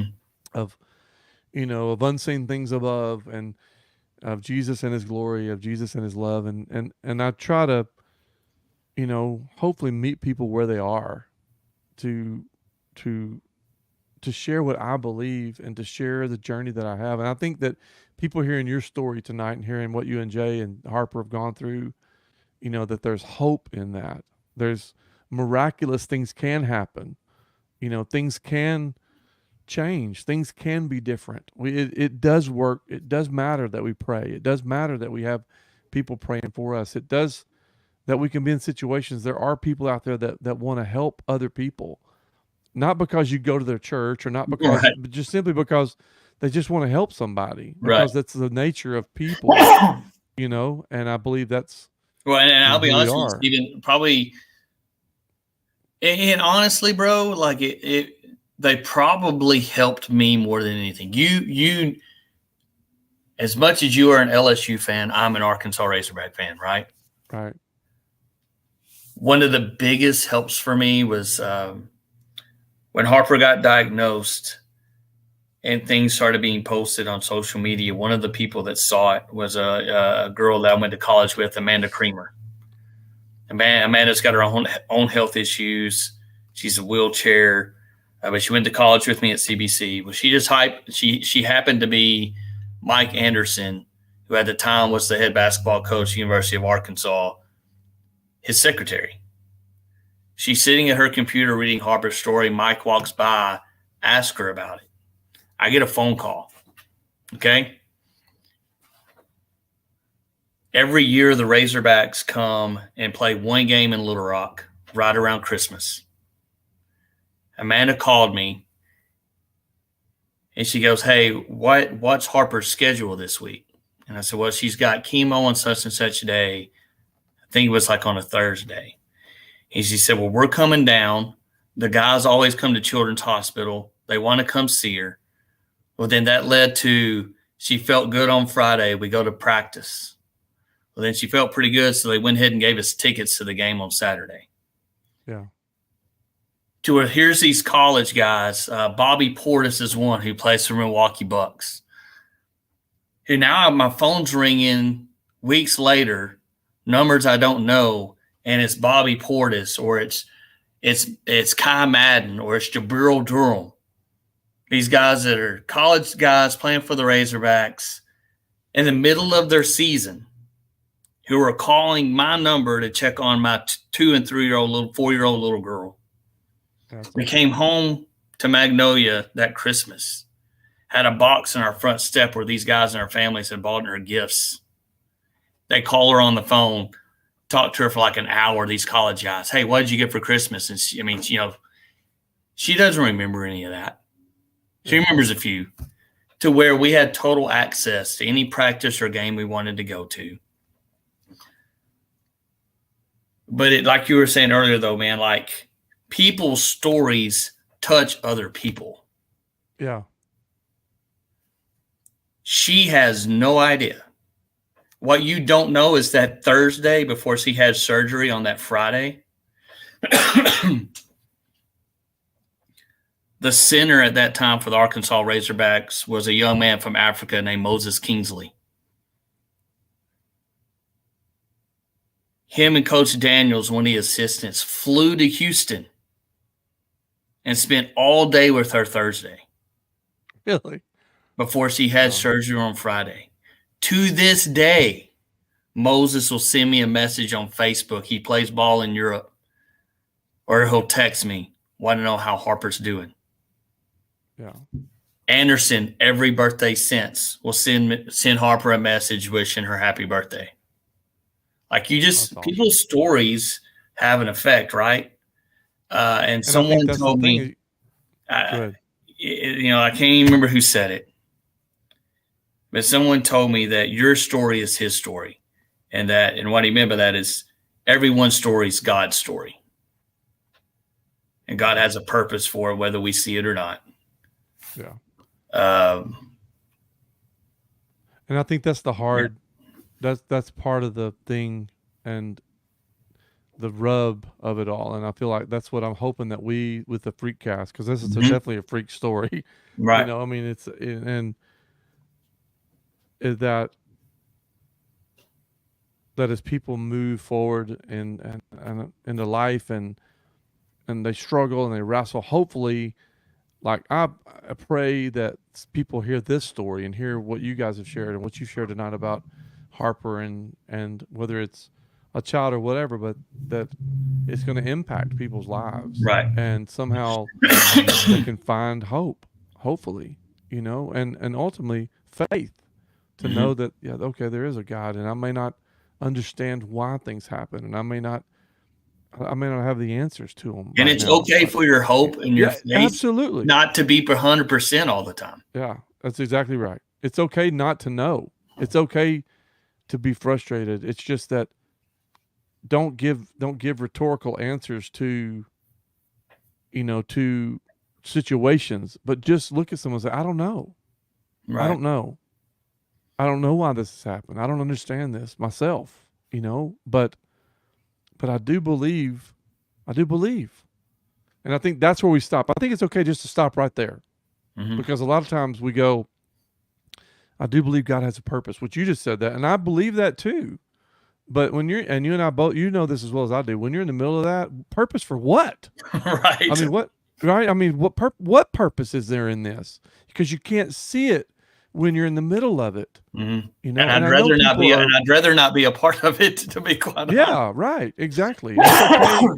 And I know that people, they don't, we don't know what to say. But I remember I had a mentor early on in my life, and the best piece of advice I ever received that I actually listened to was, you know, be present. Be Mhm. present in the most joyous times of their life and be present in the most difficult times of people's lives. And you don't have to say a lot. In fact, you don't Yeah. have to say anything. Mhm. You can just be present and they'll remember that you were Yep. present. And And that was a part. don't start expounding on your, the theology of what Mhm. you think, Yep. but just be present. Say, look, I just want you to know I love you. It's just Yep. like those players did. They Yep. were just present. And they didn't You know, know, no, and you they know? didn't. But they were impacted Yeah. by your faith and Jay's Mhm. faith and Harper's faith, and they were impacted by the way you walked out that journey. And I, I used to share this with people with the story of Job, and most people give his buddies a really bad rap, right? Because majority of mhm, that is like majority of the book of Job is what you just said. right, It's guys giving bad advice, right? But they weren't giving bad advice because they didn't love Job. That's the only reason they were there to begin with, right? The beginning of Job tells us about all these people that Job knew yeah, and how well respected he was in this whole area of where he lived. But when hard times came, did all those people come to Job? Nope. Three guys did. yeah, And what people miss is it says when they showed up that they spent how many days with him in total silence and just weeping? yeah, 7 days. And I believe it was 7 days. It says they didn't say anything, they just sat with him and wept, right? Sometimes you don't have, like you just said, sometimes you don't have to say anything. yeah, And it was when they started getting too theological, when they started getting maybe too smart, where their advice when they started opening their mouth got off course. yeah. Um, and that's the thing, man. And it's okay. Go No, ahead. I think it's okay. I think it's definitely okay for to say, look, I love you. But I But don't know. yeah, but I don't Mhm. know, and I can pray. And I've even learned to say things like, I pray as often as I think about you. Because some people will say, I'm praying for you all the time. Are you really? Now there Right. are people. There are people I believe definitely, and I think you'd Mhm. say the same thing. I believe there are people. I know people that when they say they pray for me every day, I believe they do it. Right. I believe that they do. And I have a list right here on my phone of, just people that, and anytime I get a new, like if I'm in the infusion room and I meet Like I met this lady named Shell who has esophagus, cancer, esophagus cancer, Mhm. or esophageal cancer, however you say it. And bless her heart, they were fixed to they were going to put a feeding tube in her Oh, stomach, and geez. she couldn't swallow, and she just, bless her heart, she just was struggling. But and there was another lady beside me, and I'd have to look up her name, but um, she was two chairs down, and we just were all three having a conversation about our situation. She was 80, and she rang the bell that day, Hmm. and it's just all these stories, and I was encouraged by both of those ladies that day. Shell's courage and strength, and just her vulnerability of just how awful it was, but yet she Hmm. was moving forward. And then here's this lady that's 80 years old that just finished her regiment and rang the bell. And I just feel it goes back to what we said earlier, is that, and that's the whole point of this whole freak cast, is that your story matters. And Yep. if you're listening or you're watching, you know, um, we all have a story, good, bad, ugly, whatever. And I've got plenty of ugly in my life, but it makes such a difference. And I love what you said about, Joe's friends when they were sitting silently, just crying and being a part of his life, being present. It made such a big difference. It's like we veer off course when we start trying to figure out, Mhm. and trying to give explanation for things. Yep. They don't get the And I credit they go, deserve in that yeah, they were there. He knew a lot of people. yeah, First chapter yeah, tells us that he knew a lot of people, and a lot of people thought highly of him. Um, but those three guys, they showed up. yeah. We're just present. And I think Yep. that's makes a big difference. Man, I could talk about this all night, bro. I was just, thanks for sharing the story, and thanks for and please thank Jay Yes, sir. and Harper too. I mean, And she's like I said, um, she's getting to the age where uh, I think she gets it a little bit. yeah, Um, but what I try to do with her now is the same that every dad that you do it with your kids. And you've said it. Um, every story is important. yeah, Um, the thing that I appreciate more about her now at 12, 13 years old is she loves, I try not to say this in a bad way. For a 12 or 13-year-old girl, she could care less about status. yeah, She loves the kids that no one else pays attention to. She has a friend who has some learning disabilities, and Harper avoids the cafeteria to be with all the other crowd, and she goes to the library and eats lunch with this kid almost every day. yeah. That's awesome. Because I mean, because she's been through a lot. Even though she may not remember all of it, like you said earlier, she has an appreciation for life in a different Yeah, view. she just has a unique way about herself for a 12 and 13-year-old um, that I wish more people had. Yeah. But I hate to toot my own horn on my own kid, but um, man, God knows what He's doing. So I Well, and put it. then there's a statement that I've always wrestled with, that people, um, one of my mentors growing up would always say, and I've heard it multiple times, but that, a man can't be used greatly until he's hurt deeply. Hmm. And there's a lot of truth to that, but it comes back to, and whether it's the wedding business and talking to people or whatever, in conversations I have with people, and just sharing the story, like you said, is something I really feel like I'm supposed to do. In fact, moving forward, but it's all about just, like Jesus said, love God, love people, and Hmm. be present. And I think one thing I think we miss about Jesus, if you study his life and you read more about him, it was that he was present. Right. He was available, and he was available not to people that were doing things quote unquote right, Mm-hmm. but to people that other people shunned. Yep. That he was present to those people, Yep. and because he wanted us to know that, like what you experienced and what so many other, like tonight, then, down at T Boone Pickens, that hospital's full. Mm-hmm. Arkansas, Children's Hospital's full. MD Yep. Anderson's full. There's,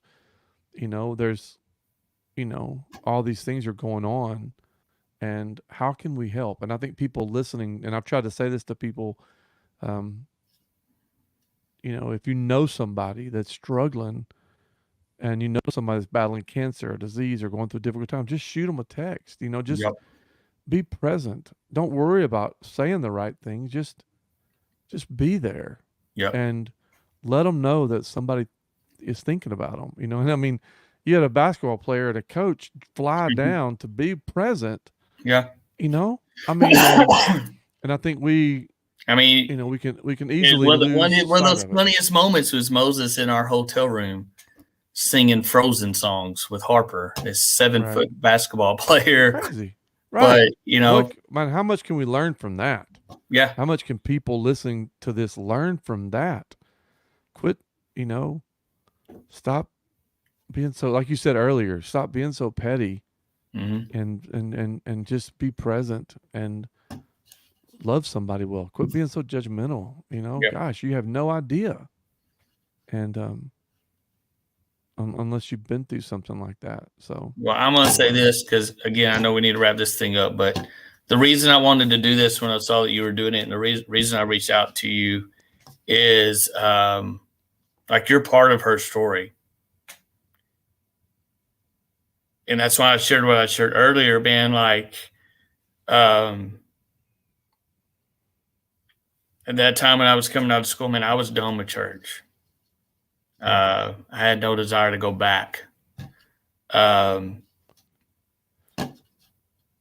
so God using Cliff and Jeremy and Cody and Corey and Brad and Brent and those guys to get me to come into Temple and getting connected with you and the ministry that you and Miss Donna had going. And I say Miss Donna because I've been in ministry. Ministry isn't done without a wife, right? yeah. Um, she had kids and had teenage boys way before she had her own teenage boys. During that time, if that time of my life doesn't happen, I don't know what the story is, or as far as for Wow. me, like. Yeah, that's crazy. Yeah, and I think, man, I And appreciate you saying I'm not saying that I have handled things perfectly because I have not, far from it, and who still don't. has, no I doubt. still struggle with it tremendously, but that time is part of the story, man. It is. I think, and I feel the same way, and I I think that the greatest, it's never been about a building. It's never been about even the word church. It's been about the relationships, that you can have. And Mhm. if Donna was here, she would use the word ecclesia, Yep. this idea of this called out group of people that are meant to love each other, support each other, laugh together, eat together, hang out together. That's the thing. It's a group of people that have committed to each other, Mhm. And and the thing that I I did a love. I did a wedding. I can tell you this. I did a wedding before we jumped on here. Mhm. I had two wedding meetings, and one of the wedding meetings is a young man whose dad has got a Bible study here in town for a group of guys, and it's anyway, but and it's January the 18th, and I'm looking forward to going to that because it's just a group of guys that are raw, Mhm. that hang out, I'm that I'm looking forward to that community. And Mhm. some of the best community that I've had, and we talked about this earlier, has been what you talked about, being with a group of guys, a group of people that traveled together, hung out together, spent time together, loved each other, and talked about our faith together, talked about our struggles together, prayed for each other, just were present and And loved each other. I know Jay has heard me say this, but the thing I took from you when I got into ministry, and I don't know if you did it intentionally, I don't know. but you let us be around you outside of like church mode, if that makes any sense. Yeah, I You hated let us church mode. you let us you let us in your house. You played softball with us. You played Yeah, basketball with us. Like there is value in seeing a man and his wife in their home and seeing that they're regular people, especially for me because I was a preacher's kid, right? So I yeah, only knew one mode. yeah, Um, and I don't say it in a bad way, but um, you let us be us. As much trouble as that might have cost you, yeah. uh, Well, you let us be us. But at the same time, though, you were you. Like yeah, Miss Donna was Miss Donna, and like I valued that. And like when I got into ministry, that was what I always told my guys and the girls too. And Jay, like we want you to be around us in our home on the softball field playing basketball. Like we're just normal people. yeah. And there's great value in that. And you did a great job with us doing that. And so again, that's why I wanted to do this I'm glad you because did. you're part of Harper's story Yeah, because you thanks. had an effect on her dad.